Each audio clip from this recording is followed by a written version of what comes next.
sí, ahí sí, estaba silenciado. Me había silenciado a mí también el coanfitrión. Bien, Evangelio Sinóptico, clase número 8, el Sermón del Monte. Voy a leer una palabra en Mateo capítulo 5, verso 1 al 3.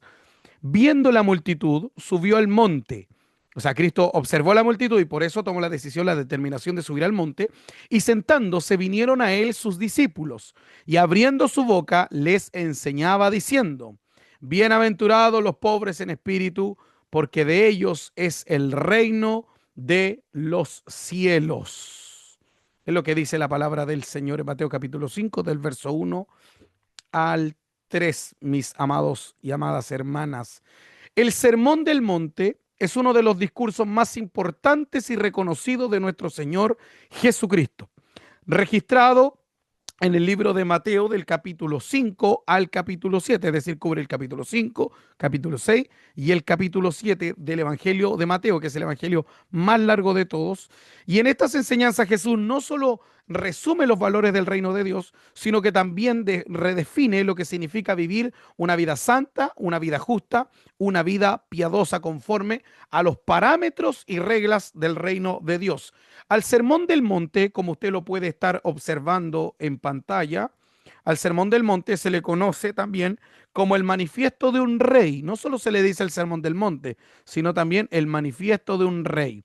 También se le dice el sermón inaugural del reino y por último la carta magna del reino. ¿Por qué? Porque con esta enseñanza, el Sermón del Monte, es como si el Rey de Reyes y Señor de Señores estuviera leyendo el manifiesto, las leyes del reino que va a instaurar en el corazón de su pueblo. Más que una simple colección de normas morales, el Sermón del Monte revela el corazón del Evangelio mismo. Revela, mis hermanos y hermanas, el carácter, no solo que Dios espera de los súbditos del reino, sino de todo aquel que se vaya a ser parte de este reino glorioso, majestuoso y poderoso. Aquí nosotros vamos a encontrar enseñanza. Yo creo que los que ya han leído más de alguna vez Mateo saben las enseñanzas tan didácticas y tan hermosas que encontramos en el Evangelio de Mateo, como por ejemplo en el Sermón del Monte encontramos las bienaventuranzas, las vamos a ver hoy, una por una.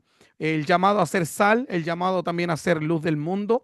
Eh, También hay una esperanza profunda sobre temas como la ira, el perdón, se habla de la oración. Cristo también habla de la hipocresía, del ayuno mal hecho, la confianza en Dios, cómo tratar a los demás, el adulterio, etcétera, etcétera, etcétera. La verdad es que trata hartos temas y se cree que leer el Sermón del Monte, así al menos lo expresan los estudiosos, leer el Sermón del Monte es como sentarse cara a cara con Jesucristo, es escuchar de sus labios lo que Él pide de nosotros.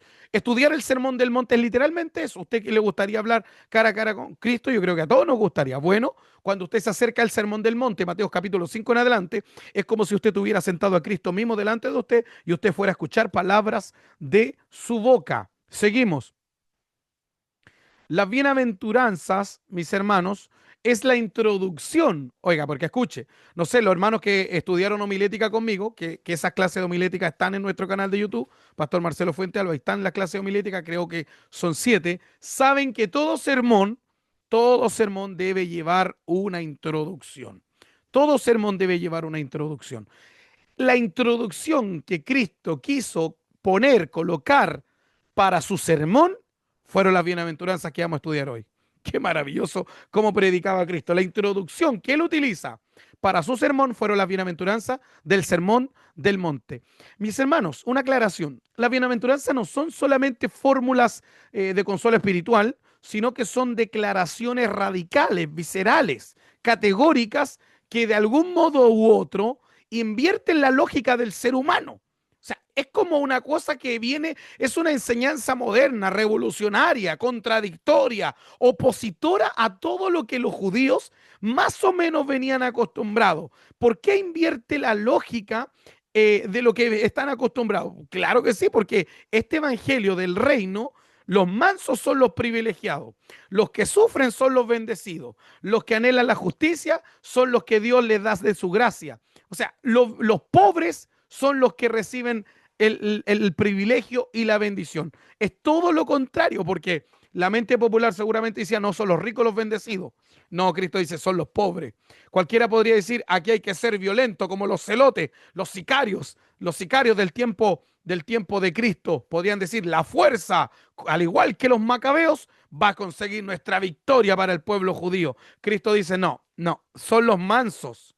No, aquí lo que hay que hacer es hacer sufrir a los romanos para que quiten el yugo de esclavitud de nosotros, este yugo opresor que coloca cargas pesadas, que no podemos pagar los impuestos. Hay que hacer sufrir a esta gente. Cristo dice, no, no, no.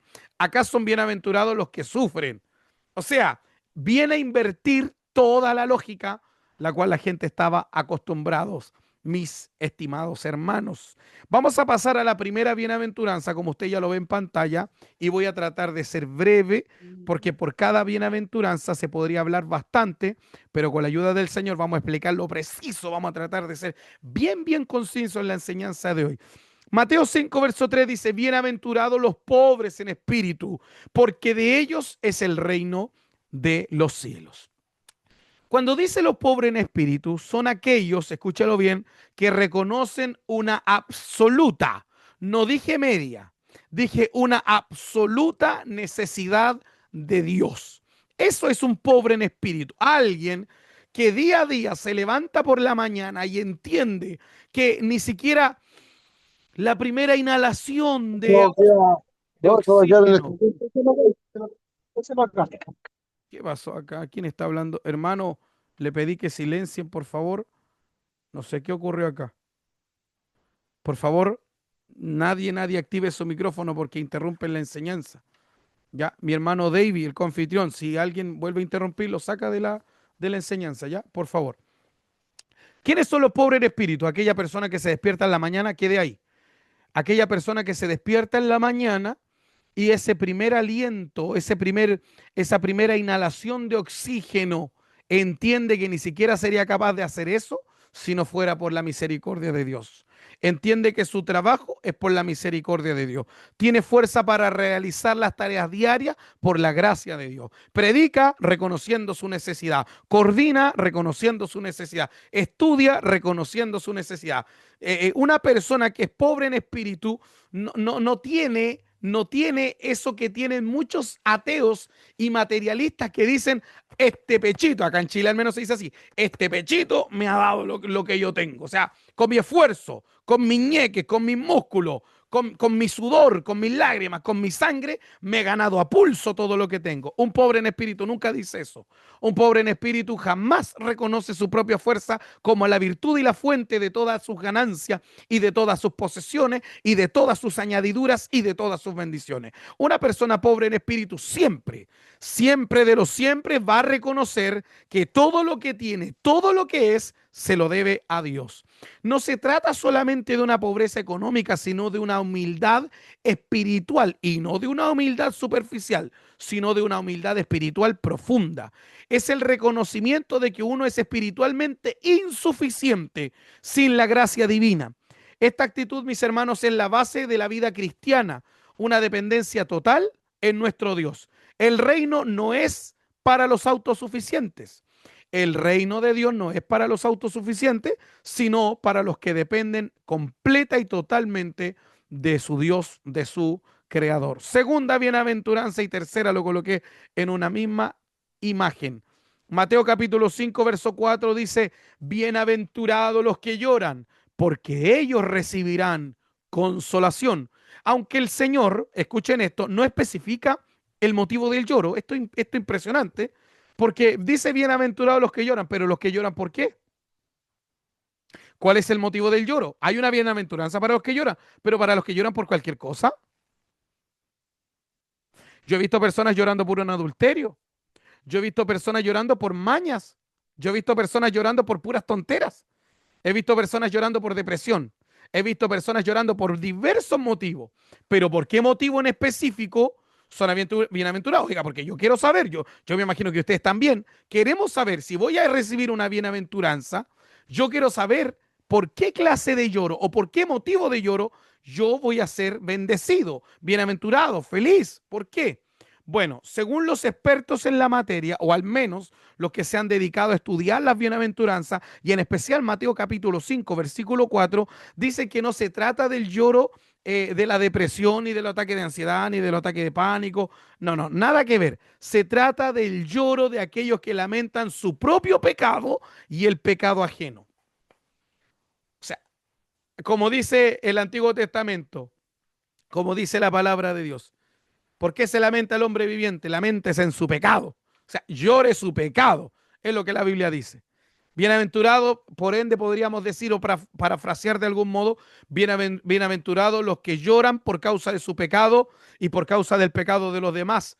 ¿Por qué por causa del pecado de los demás? Porque cuando yo veo a un hermano fallar me duele y eso me lleva a las lágrimas. Cuando veo que un siervo de Dios cayó me duele y eso me lleva a las lágrimas. Cuando veo que una mujer de Dios cayó me duele y eso me lleva a las lágrimas. A clamar, a gemir delante de Dios pidiéndole misericordia por ese hombre, por esa mujer, o por simplemente cuando usted ve a una persona en un pecado de vicio, de alcohol, de drogadicción, a usted se le conmueve el alma y usted llora por el pecado ajeno, llora por el pecador y también llora por su propio pecado.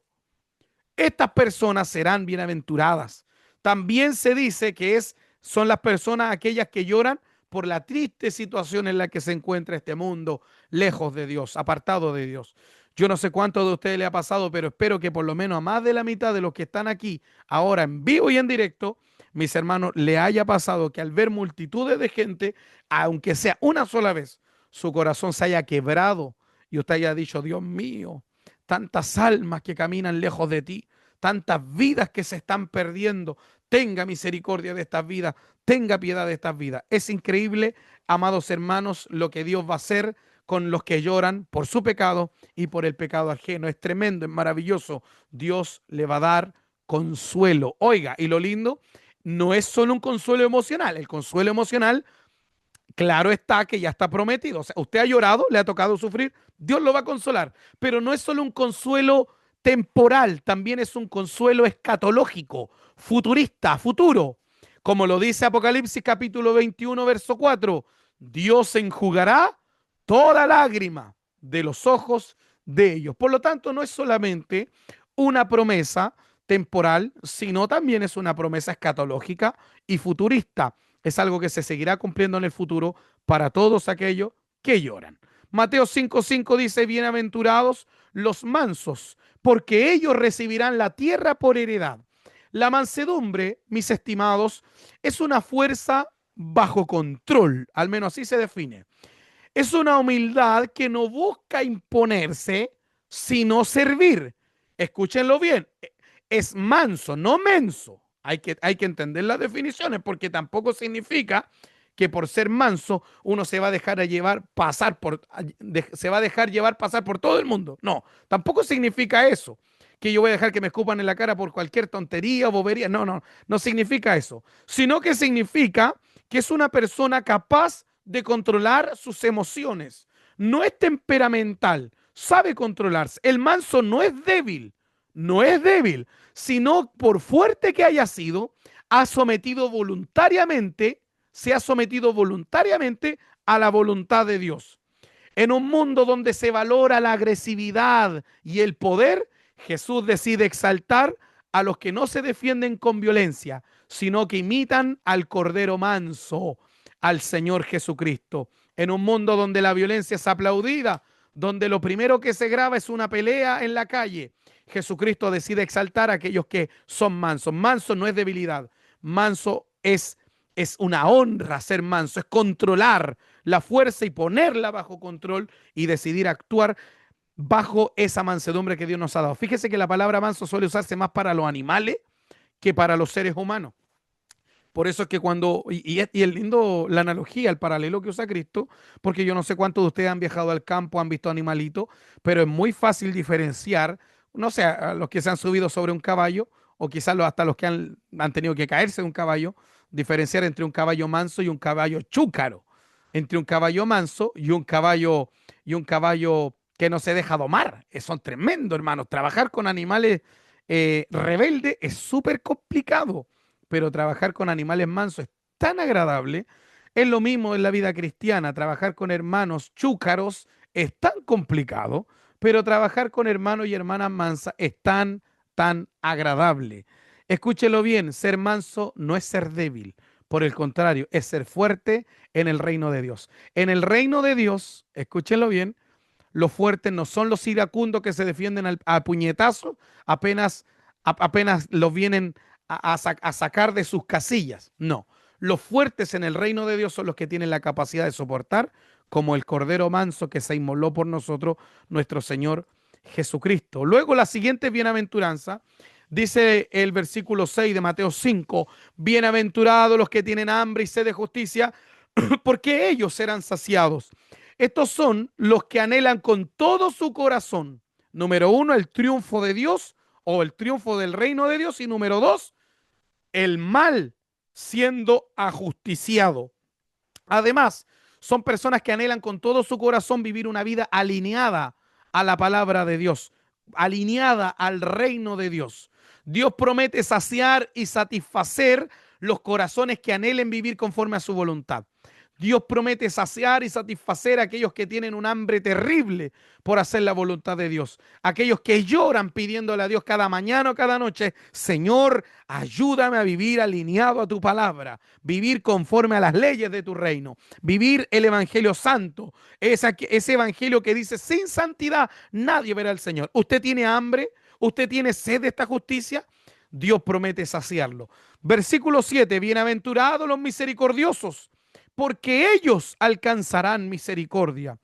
Los misericordiosos no son solamente los que sienten compasión, porque algunos dicen, yo soy misericordioso, porque ven a una persona en dolor y se duelen. Bueno, eso no es ser misericordioso. Eso es simplemente dolerte por la necesidad de alguien. ¿Sabe lo que hace el misericordioso?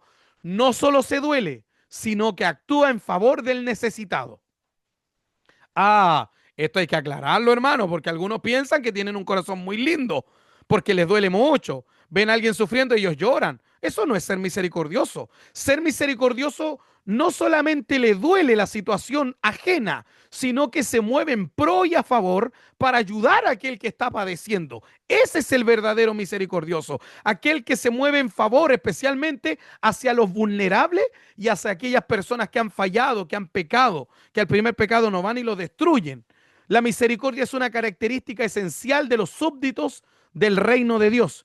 Quienes practican la misericordia reflejan el corazón y la voluntad de Dios. Estas personas van a experimentar misericordia. ¿Por qué? Porque lo que nosotros sembramos, eso también cosecharemos. Siembre misericordia y cuando le toque a usted, quizás no lo sabemos, porque nadie conoce el día de mañana, hermanos. Nadie sabe el día de mañana. Pero si usted sembró misericordia y algún día le toca fallar, tenga por seguro que lo que va a cosechar va a ser misericordia, perdón, porque así lo dice la palabra del Señor. Bienaventurados los misericordiosos, porque ellos alcanzarán misericordia. Lo dice la bendita palabra del Señor. Sigamos. Verso 8, bienaventurados los de limpio corazón, porque ellos verán a Dios. Recuerden que hay pregunta al final de la enseñanza. Bienaventurados los de limpio corazón, porque ellos verán a Dios. La pureza del corazón no es solo una santidad externa, sino una integridad de adentro mismo. Un corazón sincero, no dividido y separado entre Dios y el mundo. Mire, fíjese que esta palabra limpio, porque dice bienaventurados los limpios de corazón, esta palabra limpio viene del griego, de un griego que se traduce, que es todo lo contrario, por ejemplo, a lo que dice Santiago 1:8. El hermano de doble ánimo. Como dijo una vez un hermano, me enseñó mi pastor, la Biblia habla de doble ánimo, pero yo conozco un hermano que le ganó a la Biblia. Le digo, ¿cómo que le ganó a la Biblia? Sí, porque él tiene triple ánimo. Bendito sea el Señor. O sea, que hay algunos que son tan cambiantes como el clima tropical. Son, pero tremendos, tremendos algunos. Y esta palabra limpio es todo lo contrario a doble ánimo. Quiere decir sin mezcla, sin adulterio, sin mezcolanza. Cuando la Biblia dice limpio, no solamente habla de algo puro, sino que lo que quiere decir limpio es no tener mezcla, no tener adulterio y no tener mezcolanzas con el mundo. Eso es un corazón limpio. Recordemos lo que dice Santiago capítulo 4, versículo 4. Es una palabra tan hermosa, hermano, yo creo que todos deberíamos conocer lo que dice la palabra del Señor en Santiago capítulo 4 y el versículo 4. Se lo voy a leer, también le voy a leer lo que dice eh, Santiago, mis hermanos, capítulo 1 y el versículo 8, ya que los cité, pero no los leí, se los voy a leer, ¿les parece? Santiago, mis hermanos, está después de Hebreos. Vamos a buscarlo aquí, tengo la Biblia en la mano. Mire, Santiago 1:8, lo que dice es, el hombre de doble ánimo es inconstante en todos sus caminos. Limpio, la palabra que utiliza Cristo en la bienaventuranza, limpio, el limpio de corazón, limpio, es todo lo contrario a doble ánimo. Porque el de doble ánimo es inconstante en todos sus caminos, no permanece, no persevera, no perdura, nunca aguanta, siempre es una persona muy inconstante, muy variable, bipolar y tantas cosas que podríamos usar otro sinónimo, pero creo que se entiende bien. Por lo tanto, limpio es una persona estable, es una persona que no se mezcla con el mundo. Y fíjese cómo el Santiago lo dice en Santiago 4:4, es un poco fuerte, pero necesario. O almas adúlteras. ¿No sabéis que la amistad del mundo es enemistad contra Dios? Cualquiera pues que quiera ser amigo del mundo, no dice el que sea amigo del mundo, léalo bien.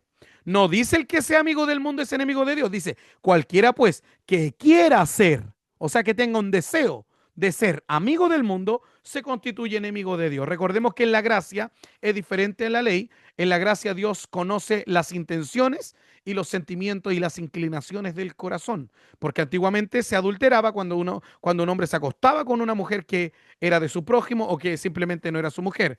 Hoy día se adultera solamente codiciando a esa mujer de maneras pecaminosas, sexualmente no permitido, relaciones ilícitas, ya para Dios es un adulterio en el corazón. Lo mismo pasa con el deseo. Tú no necesitas irte al mundo para constituirte enemigo de Dios, solo basta que quieras ser amigo del mundo, ya te hiciste enemigo de Dios. Es lo que dice la palabra del Señor.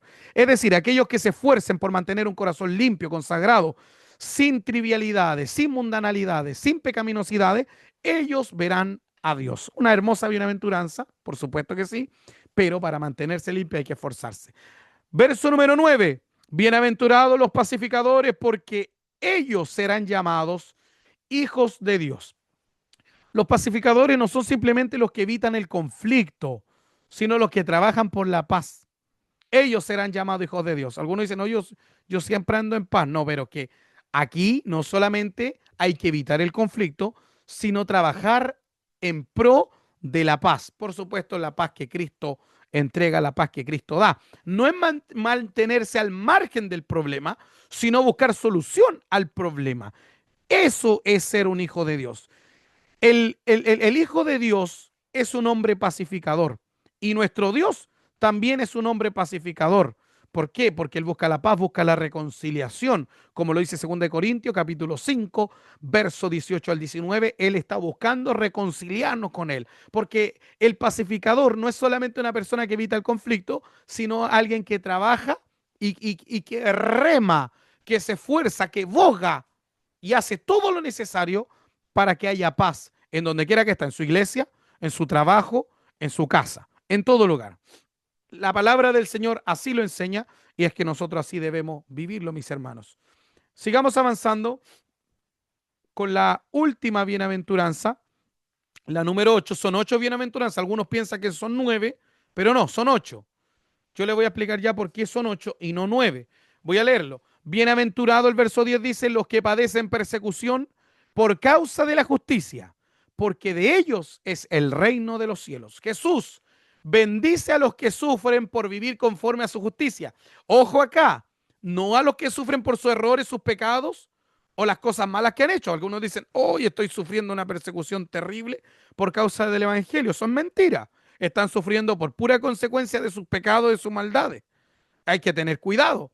Hay personas que se van a la cárcel después de ser cristianos y dicen es una persecución. Mentira. Estás pagando lo que te robaste hace 2 años atrás cuando no eras cristiano. Eso no es una persecución por la causa de Cristo. Eso es consecuencia del pecado.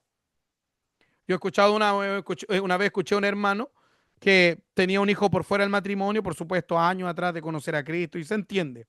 Llegó en esa condición a Cristo y la mujer lo estaba demandando. Y le dijo, estoy sufriendo una persecución terrible por parte de la mujer con la que tuve la madre de mi hijo. estoy sufriendo una persecución terrible. Y yo le dije, ¿por qué, hermano? Porque me está demandando, me está persiguiendo con policía, está haciendo cosas terribles, creo que está contratando un abogado, lo que es servir a Dios, pura persecución. Yo le dije, hermano, disculpe, una pregunta un poco, un tanto personal, no sé si usted se atreve a respondérmela. Me dijo, sí, claro. Yo le dije, ¿usted le paga la pensión? No, dijo, no, como hace 6 meses que no la pago. Yo le dije, no es persecución, es consecuencia. No, hay que tener cuidado, hay que saber diferenciar las cosas. Eso no es persecución, eso es consecuencia del pecado, de la irresponsabilidad de un padre que no cumple como papá. Jesús bendice a los que sufren por hacer el bien, no a los que sufren por hacer el mal. Muchos están sufriendo dificultades por causa de su mal comportamiento, pero vuelvo y repito, y valga la redundancia, Dios bendice a los que sufren por hacer el bien. Esto nos recuerda que seguir a Cristo tiene un alto precio, un alto costo. La persecución lejos, escúchenme hermanos, en sus trabajos, en sus escuelas, en sus liceos, universidades, donde quiera que usted esté, en el área donde usted se encuentre. La persecución, lejos de ser una señal de fracaso, es evidencia de que usted está haciendo las cosas bien. Algunos suponen que el versículo 11 y 12 es otra bienaventuranza, pero no. Por eso es que no son 9, son 8 bienaventuranzas. El verso 11 y 12, que ya se los leo, es una extensión de la bienaventuranza número 8 o de la octava bienaventuranza. Es solo una extensión para poder entender mejor de qué dice Cristo, pero no es una nueva bienaventuranza. Es la misma que la octava, solo que la extiende. Verso 11 y 12 dice, bienaventurados soy cuando por mi causa os vituperen y os persigan y digan toda clase de mal contra vosotros, mintiendo. Fíjese cómo Cristo aclara. No solamente se trata de que hablen mal, se trata de que hablen mal, pero mintiendo. Algunos hablan mal de nosotros, pero tienen toda la razón, porque están hablando de la verdad, pues. Cristo está diciendo que somos bienaventurados cuando hablan mal de nosotros y es una mentira. Verso 12, gozaos y alegraos, porque vuestro galardón es grande en los cielos, porque así persiguieron a los profetas que fueron antes de vosotros. Estas son las 8 bienaventuranzas. Nos queda un poquitito más, hermanos, así que concentrados, por favor. Cristo procede a hablar de la sal de la tierra, versículo 13, Mateo 5, verso 13. ¿Alguien rayó acá la pantalla? ¿Cómo borro eso? A ver, algún hermanito que estaba medio aburrido se puso a rayar la pantalla acá. Ahí sí, ya. Gracias, Señor. Yo no soy muy tecnológico, pero aquí con ustedes voy aprendiendo, mis hermanos. Gloria al Señor. Versículo 13, vosotros sois la sal de la tierra. Vosotros sois la sal de la tierra, pero si la sal se desvaneciere, ¿con qué será salada? No sirve más para nada, sino para ser echada fuera y hollada por los hombres. Eso es Mateo 5, verso 13. Yo quiero aclarar, hermanos, que cuando estemos en el Sermón del Monte voy a tratar de ir verso por verso dentro de lo posible. Pero ya cuando pasemos el Sermón del Monte ya va a ser más rápido. Si no me equivoco, nos están quedando como 4 o 5 clases después de esta, de Evangelio Sinóptico, y después vamos a ver hermenéutica, que va a ser una asignatura maravillosa con la ayuda del Señor. Pero yo quiero que entiendan que mientras estemos en Sermón del Monte, vamos a tratar de ser un poco más pausados para que vayamos entendiendo el manifiesto del Rey.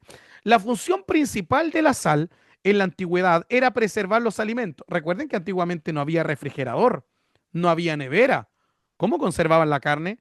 Si matábamos un chivo, un cordero o cualquier animalito, ¿cómo conservamos la carne si no hay refrigerador? Se va a podrir, se va a gusanar, va a durar poco, va a soltar mal olor. Para eso se utilizaba la sal. Llenaban con sal aquello, hermanos, y la función principal, o una de las funciones principales de la sal en la antigüedad, era preservar los alimentos de la putrefacción y la descomposición. Rociaban en sal y eso permitía que se guardara los alimentos y no tuviera ningún problema con la putrefacción o la descomposición.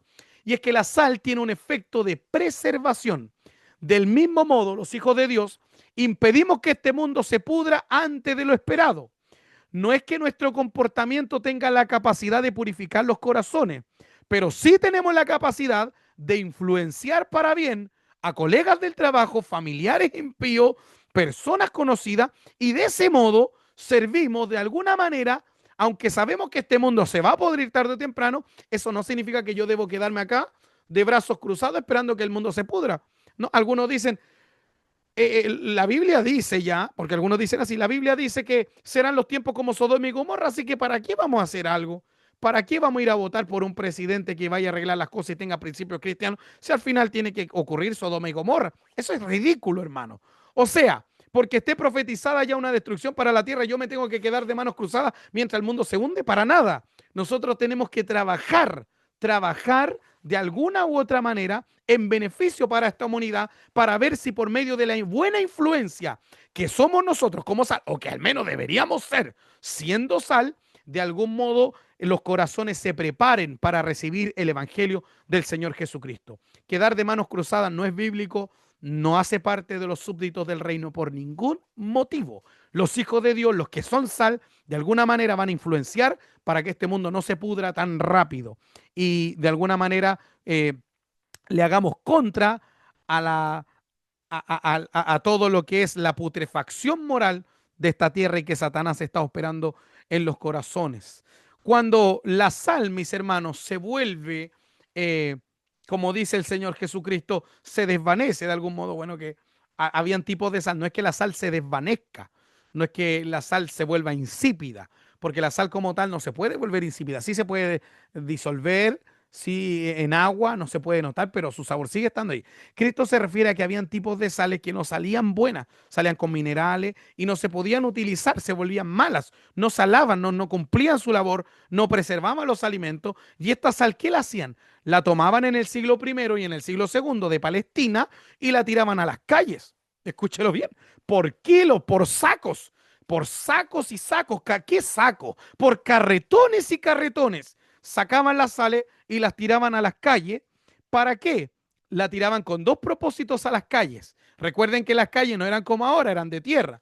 La tiraban a las calles con dos propósitos, esta sal que no salaba.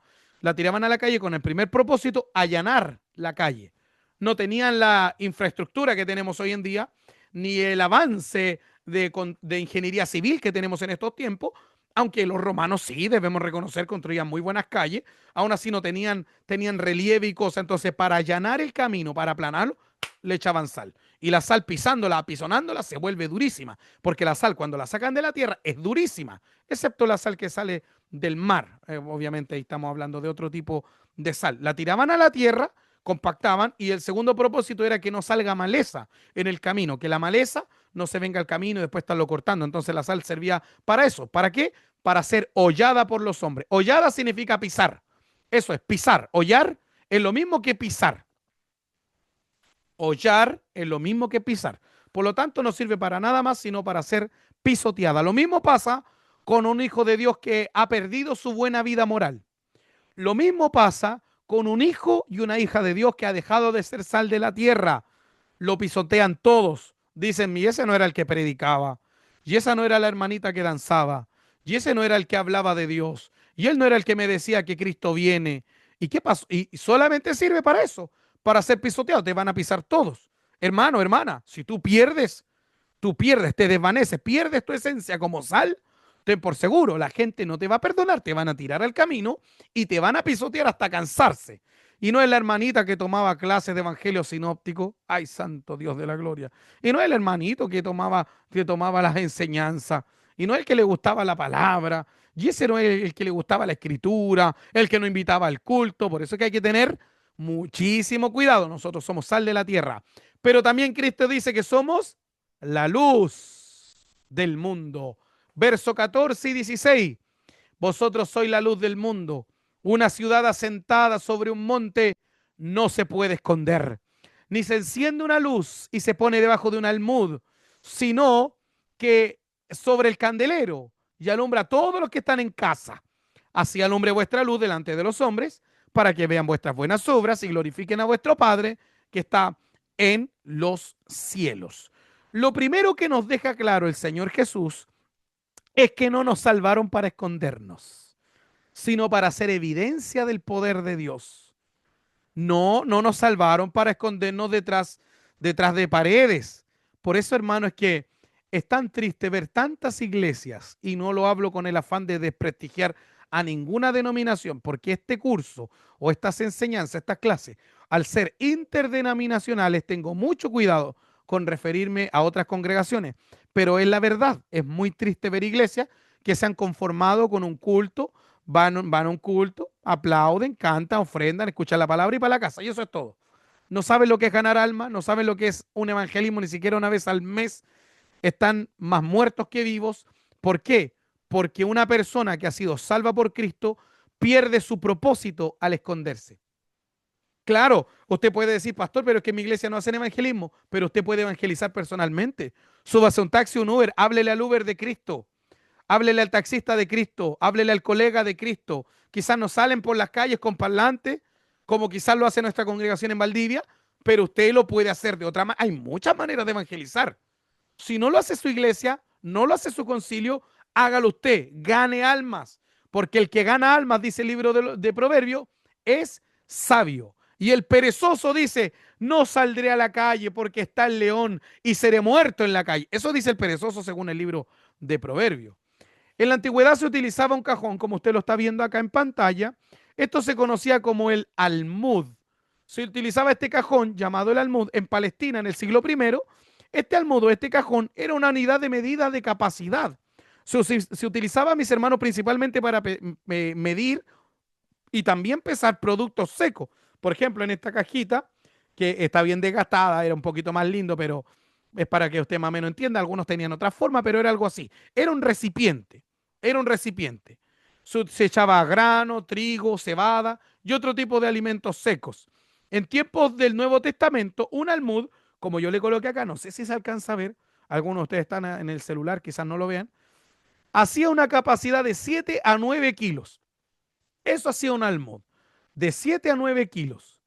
Ahora, imagínese usted, yo pregunto, ¿quién prende una ampolleta, o como dicen en otros países, en una bombilla, y va a colocar la bombilla debajo de la cama? La ampolleta debajo de la cama. Nadie, pues. ¿O quién se atrevería a colocar una ampolleta, una bombilla debajo de un cajón? Nadie, porque pierde su propósito. Una luz no se hace para esconderse, se hace para que alumbre, se coloca lo más alto posible. Por eso es que las bombillas, las ampolletas siempre por lo general están en el cielo raso, en el techo de la casa. Siempre por lo general están ahí. Estos cajones, recipientes eran usados para cualquier cosa. Algunos echaban alimento, otros echaban pasto, bueno, lo que usted quisiera echarle. Para cualquier cosa se usaba, menos para colocar dentro de ella una luz, por ningún motivo. Prácticamente lo que nos está diciendo es que la luz que está en nosotros no debe ocultarse, no debe guardarse, no debe esconderse. Debemos dar testimonio. Por eso dice, así alumbre vuestra luz delante de los hombres para que vean vuestras buenas obras y glorifiquen a vuestro Padre que está en los cielos. Más o menos este era un tipo de lámpara. Hoy día hablé de las lámparas en el programa Biblia y Fuego y se me olvidó mencionar esta lámpara que era un tipo de lámpara herodiana, que era algo así, no tenía una tapita, se le echaba un poco de aceite, aquí tenía una mecha, era como una especie de teterita plana y esta era una especie de lámpara, pero la más común era una antorcha en la antigüedad. O sea, cuando la Biblia habla de linterna, de antorcha, porque en el Antiguo Testamento incluso va a encontrar la palabra linterna, pero linterna en ese tiempo no había nada. No existía ni la electricidad que iban a existir la linterna. Por lo tanto, la Biblia habla de linterna, pero lo que se está refiriendo son antorchas. Y quizás también se está refiriendo a este tipo de lámparas que se sentían en la antigüedad. Se colocaban en el candelero. Era un lugar alto que estaba en cada casa, se colocaba bien arriba y allí podía alumbrar a todos los que estaban en casa. Entonces dije que este almud hacía una capacidad más o menos de 7 a 9 kilos. Y vamos por la última diapositiva de hoy, la última presentación. Jesús y la ley. Aquí nos vamos a detener un tantito para poder comprender bien esto y después ya usted puede hacer las preguntas necesarias. Recuerden que después cuando termine la enseñanza, yo les voy a preguntar a ustedes. Después termino la grabación y entonces ya ustedes pueden preguntar lo que ustedes deseen. Verso 17 al 20 dice, no penséis que he venido para abrogar la ley o los profetas. No he venido para abrogar, sino para cumplir. Porque de cierto os digo que hasta que pasen el cielo y la tierra, note acá, ni una jota ni una tilde pasará de la ley. Ya voy a explicar lo de la jota y la tilde. Hasta que todo se haya cumplido. De manera que cualquiera que quebrante uno de estos mandamientos muy pequeños y así enseña a los hombres, muy pequeño será llamado en el reino de los cielos. Mas cualquiera que los haga y los enseñe, este será llamado grande en el reino de los cielos. Porque os digo que si vuestra justicia no fuere mayor que la de los escribas y fariseos, no entraréis en el reino de los cielos. Cristo no vino a abrogar, Él vino a cumplir. Esta palabra abrogar, esta palabrita abrogar, significa anular, invalidar o dejar sin efecto. Eso significa abrogar. ¿Qué significa abrogar, pastor? Anular, invalidar o dejar sin efecto. En este contexto, Jesús está diciendo que no vino a cancelar o eliminar la ley, o como estudiamos el día de ayer, la Torá. Ayer expliqué hartas cosas. Si usted se perdió el programa, vaya al Facebook que se llama la página Pastor Marcelo Fuente Albacaro, la enseñanza de ayer, la historia de la Biblia, parte 1. Hablamos qué significa Tanaj, el acrónimo Tanaj. Hablamos varias cositas, la Torá, los profetas, los escritos, cómo se dividía el Antiguo Testamento en 3 partes, cómo el Nuevo Testamento se divide en 4. Hablamos varias cosas que pueden ser de gran bendición. Cristo dijo, yo no vine a invalidar, no vine a dejar sin efecto, no vine a anular la ley hasta que todo se haya cumplido. Y dice que no pasará ni una jota ni una tilde. La jota o yod en la letra más pequeña del alfabeto hebreo.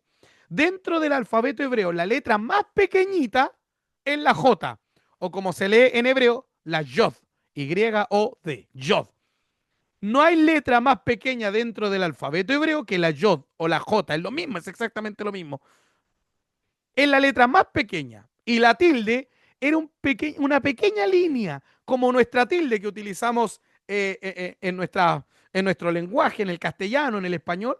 Es como nuestras tildes, exactamente. Como cuando usted dice canción y lleva un palito pequeñito en la última O, canción, ¿verdad?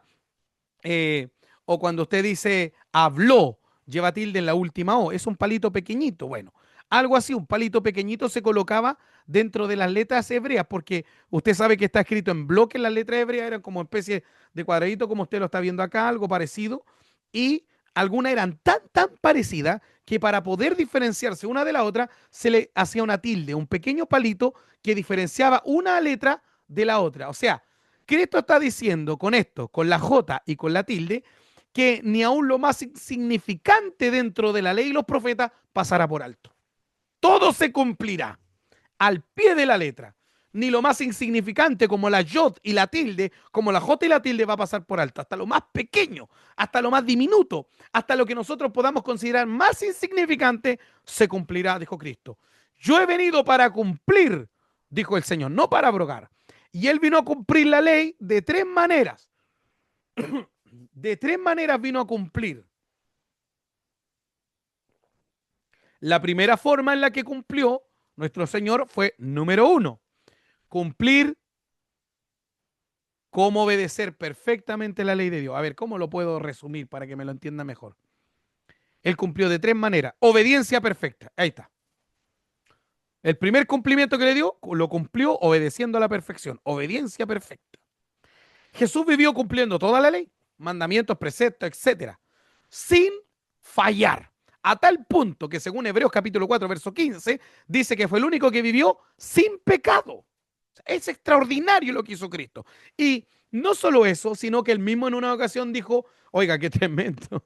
Esto sin duda le rompió la cabeza, el cerebro y todas las neuronas que le quedan a los fariseos, saduceos y a todos por ahí. Cuando Cristo se para y dice, ¿quién de vosotros me redarguye de pecado? ¿Quién me redarguye de pecado? O sea, ¿quién me puede señalar y decirme, yo el otro día te vi pecando? No, ¿quién me redarguye de pecado? Qué tremendo, hermano. ¿Quién de nosotros podría hacer eso? Tú te podrías parar en tu casa y decir, ¿quién me redarguye de pecado? Nos caen a piedrazo ahí mismo. Bendito sea el nombre del Señor. Pero Jesús vivió sin pecado. Entonces, ¿cómo cumplió la ley? En la primera área, obedeciendo perfectamente. Número 2, ¿cómo cumplió la ley? Llevándola a su plenitud final. Él le vino a dar el verdadero significado a la ley. ¿Cómo la cumplió? Llevándola a su plenitud final.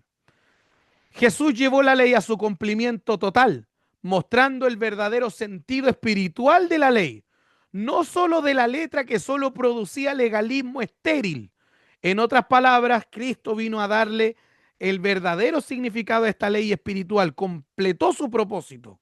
Por ejemplo, en Mateo 5, capítulo 21 al 48, Jesús profundiza los mandamientos, no solo matar, no tampoco hay que odiar, no se trata solo de adulterar, sino tampoco se debe mirar con lujuria.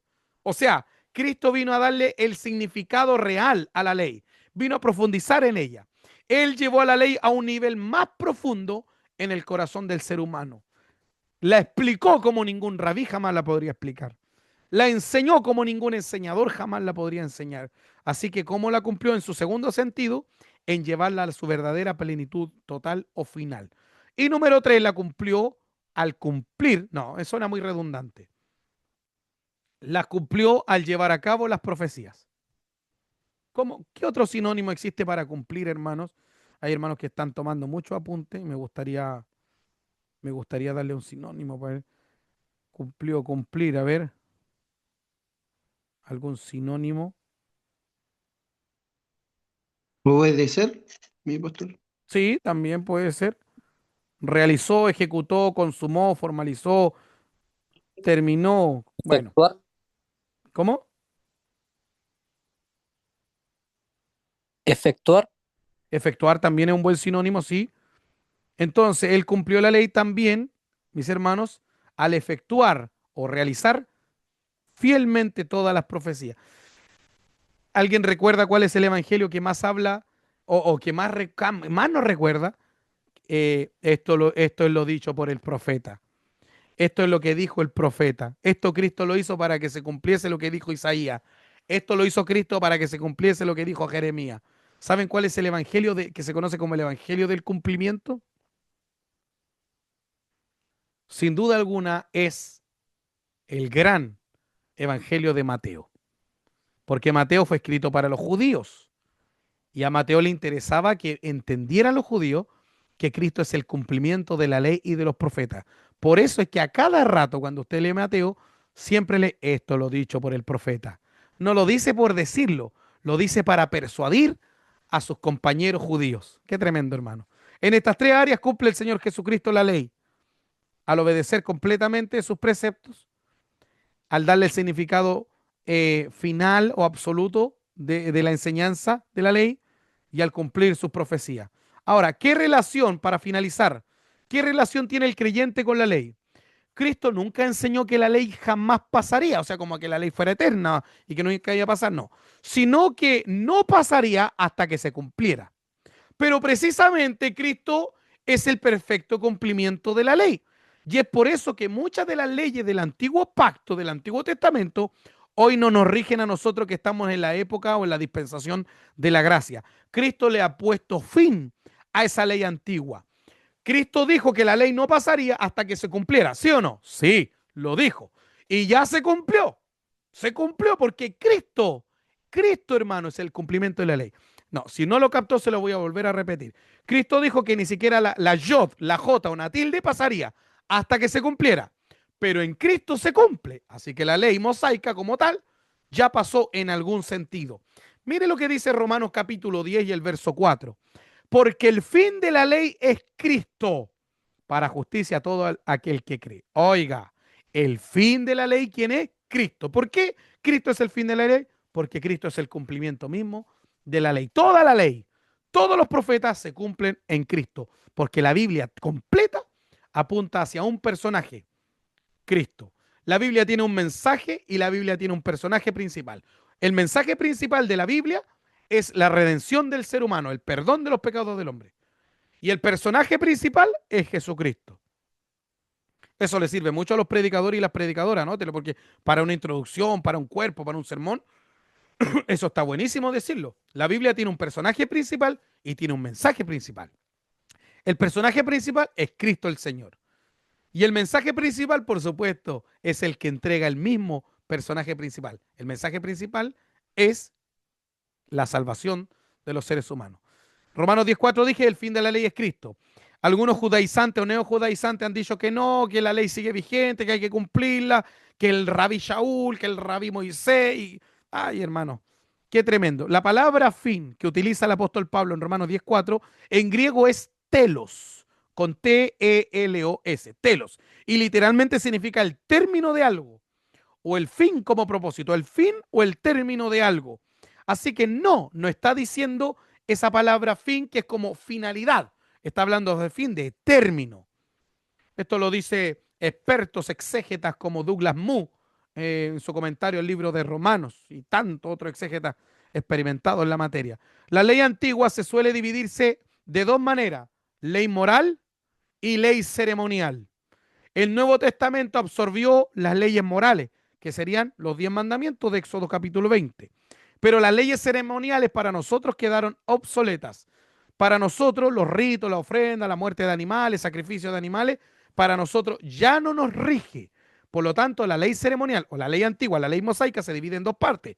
Ley moral, ley ceremonial. La ley ceremonial no nos rige.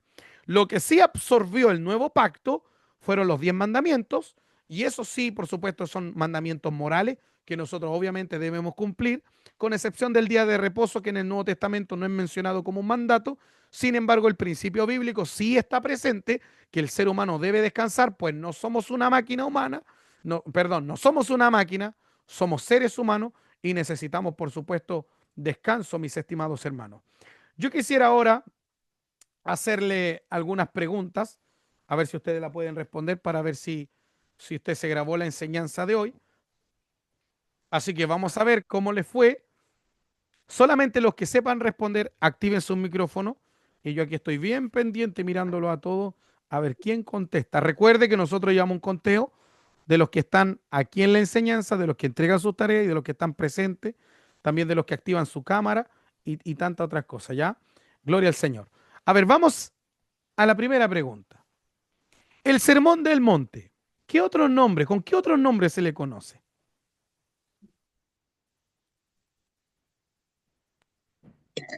Conocido como el Manifiesto de un Rey, el Sermón Inaugural del Reino y la Carta Magna del Reino.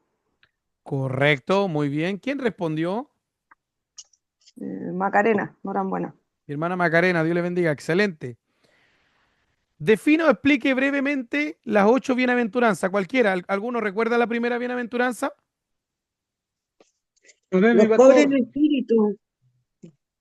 ¿Quién dijo el pobre en espíritu? Violeta, acá la hermana Violeta. Amén. ¿Qué significa ser pobre en espíritu? Bien breve. Son aquellos que reconocen independencia de Dios, aquellos que apenas despiertan, ya le están agradeciendo al Señor, ¿no es cierto?, por el suspiro, por la vida, reconocer que dependemos de Él en todo Amén. momento, que sin Él no somos nada. Excelente. ¿Alguien que mencione la segunda bienaventuranza y le explique? La Bienaventurados los que bienaventuranza lloran, de Bienaventurados los los que que lloran. lloran, porque ellos recibirán consolación. Ajá. ¿Y eso qué El significa? lloro es que lamentan por su propio pecado y de los Y por los demás. demás. Se le Excelente. conmueve el alma estar lejos de Dios y apartado. Excelente. Muy bien. La siguiente bienaventuranza, ¿cuál era?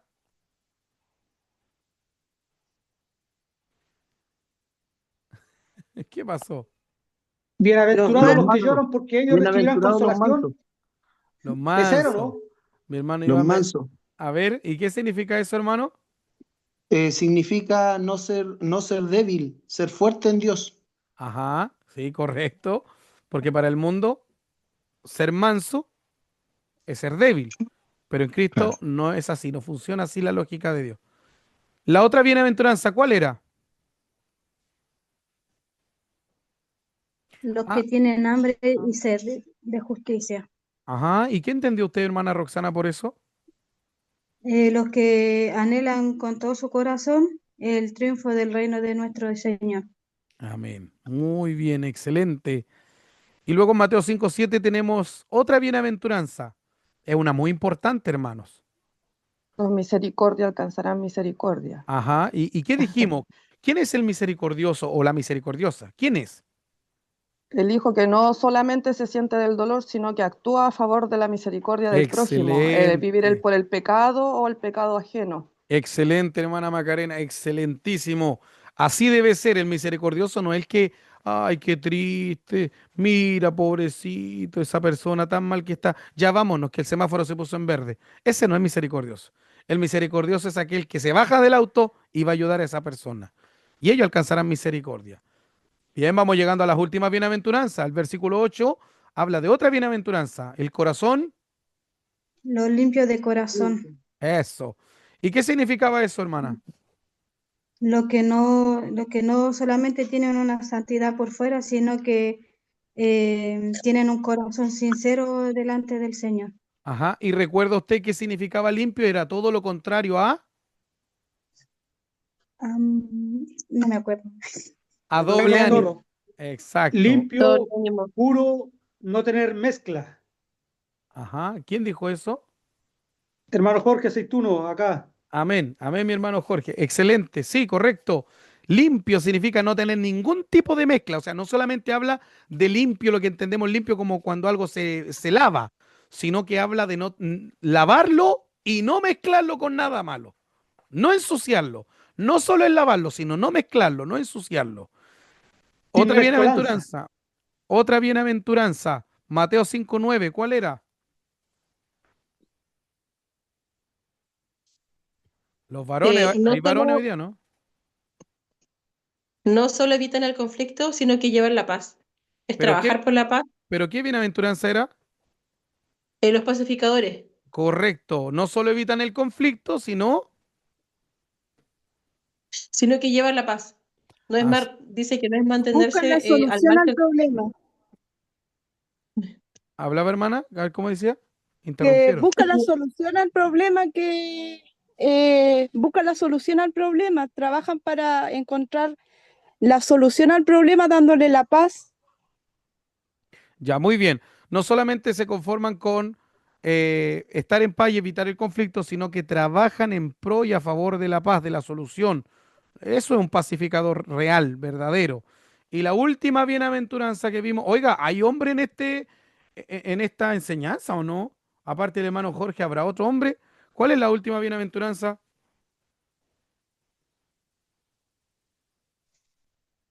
Los Los que que padecen padecen persecución, persecución, mi pastor. Eso, Los muy que bien. Muy bien, mi hermano Iván Medina. ¿Alguien recuerda por qué se confunde 9 bienaventuranzas con 8? Son 8, pero ¿por qué algunos la confunden con 9? Porque porque la bienaventuranza, la 9, la 10 es parte de la 9. no, la 11 y la 12 son parte de la bienaventuranza número 8. Él le explican, es una explicación más larga acerca de eso. A ver, están confundiendo versículos con el número de bienaventuranza. Hay 8 bienaventuranzas y los versículos posteriores hacen una extensión de la última bienaventuranza que es ser perseguidos. Pero esta persecución no es por causa de nuestro pecado o consecuencia de nuestra maldad, sino que es persecución simplemente por hacer el bien. ¿Para qué se usaba la sal en la antigua Palestina, en el antiguo Israel? ¿Para qué se usaba la sal? La sal era usada principalmente para preservar los alimentos, ejemplo la carne, Sí, para que no correcto. se putrefacten, no se echan a perder. Exacto, sí. Está bien, hermana, no se preocupe. Está bien. Para evitar la descomposición, la putrefacción de los alimentos. Está bien, todos le entendimos lo que quiso decir. Muy bien, hermana. Ahora, si esta sal eh, estaba mala, si esta sal se echaba a perder en alguna manera, ¿qué se hacía con ella? La echaban en las calles Botaban. para allanar las calles, para aplanarlas. eh, y la segunda era para que no salieran malezas. Correcto, correcto. Muy bien, hermana Marixa Salay, Marixa Aravena. Excelente, muy buena respuesta, hermanos. A ver, otra pregunta más, otra pregunta más. ¿Qué era un almud? Una Un especie de almud cajón. era una caja que Sí. pesaba entre 7 y 9 kilos. Ah, Se utilizaba para medir o pesar. ajá. Solo, está muy bien su respuesta, solo hay un solo error. La caja no pesaba 7 o 9 kilos, la No, caja hacía ese total. no, 7 y 9 kilos. Sí, o Entre sea, 7 y 9 kilos. eso, es como que usted agarrara no sé, una botella, usted va al negocio y dice, ¿de cuánto quiere? De 3 litros, porque el recipiente le hace 3 litros. Es lo mismo. La caja hacía entre 7 y 9 kilos un almón, que se utilizaba para cualquier cosa, menos para colocar tapando una luz, pues eso es ridículo. ¿Qué significa abrogar? Anular, dejar sin efecto algo, en este caso era la ley. Excelente, muy bien. ¿Y qué quiere decir Cristo cuando menciona la J y la tilde? ¿Qué es? ¿Por qué menciona esas palabras? que la J era la letra más pequeña del hebreo, del Ajá, alfabeto hebreo. sí, muy bien. ¿Y la tilde? Y, Era y la la tilde se rayita usaba pequeña. para diferenciar una letra. Exacto, era un palito chiquitito, pequeñito, apenas se notaba. Y era solo para diferenciar letras. Muy bien, o sea, Cristo. ¿Y Cristo qué está diciendo con esto? ¿Por qué usa esas dos palabras? ¿Qué quiere decir? Que nada va a pasar por alto, Ajá, que todo se debería de cumplir. ni lo insignificante va a pasar por alto. ¿En qué sentido Cristo cumplió la ley? En obedecer la ley a la perfección Ajá, número uno. y llevándola a toda su plenitud final Y tres. y Total. cumpliendo la ley total. Ah, excelente, muy bien. Por Y la último, tercera, ajá, sí, que diga, llevó a cabo toda la ley de las profecías y todo eso, en él lo se que cumple, exacto, en él se cumple toda la perfectamente profecía. eso. Muy bien, Se muy bien. cumplió a la L- fecha. ¿Cómo hermana quiere decir algo? ¿No? Hermanos, Ya lo dije. amén, amén. Hermanos, Pastor, la ley pastor, antigua, ¿sí? perdón. Sí, diga, diga. Sí, acá una consulta. Ah, pero la Yo pregunta que usted todavía dijo, no. La pregunta todavía no. Ya, preguntan, bueno, ya vamos a ir a perdón, las perdón. preguntas. Sí, ya vamos a ir a las preguntas. Deme un minuto. La ley antigua, hermanos, se dividía, sí, podríamos decir, en dos secciones. La ley mosaica. ¿Cuál era? ¿Cuáles eran? Uno, la ley La moral ley y la moral y la segunda, la ley ceremonial. ceremonial. Sí, correcto, la ley moral y la ley ceremonial. ¿Cuál es la ley moral? Los 10 Los mandamientos. 10 mandamientos. Muy bien. Hay un mandamiento, porque los 10 fueron absorbidos por el Nuevo Testamento, pero hay un mandamiento que solo se utiliza como principio, no como mandamiento como tal. ¿Cuál es? Guardar el El día de sábado. reposo. Era el día de Exacto, reposo. El día de reposo, guardar el guardar el día de reposo. sábado. ¿Y qué era la ley ceremonial, hermanos? El sacrificio de animales en las ceremonias. O sea, Sí, el sacrificio de sí, está animales bien. como para Sí, ofrendar la a que Dios. ya no lo rige a nosotros. Exactamente.